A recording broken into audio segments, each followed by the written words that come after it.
Bax, mənə belə videolar ləzzət eləyir. Oturub baxacam, qarışmayın. Like atın, siz də mənlə bir yerdə baxın.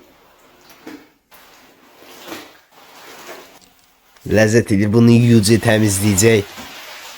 Mən 5 dəqiqədə olsa oturub baxaram bu videoya.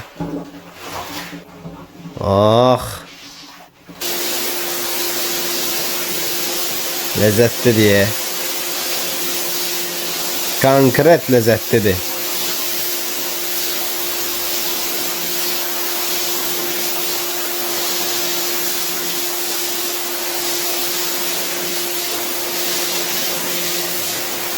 Bir dənə söz soruşsam, görəsən bu hala gətirmək üçün nə edirlər? Bunun başına nə oyun açırlar? Mən düşünmürəm ki, bu təbii vəziyyətdə bu günə qalır da. Yəni bunun başına min oyun açırlar ki, tək video çəksinlər. Qoyurlar palçığa, atırlar yağışlı havada küçəyə, üstünə torpaq tökürlər, palçıq yaradırlar.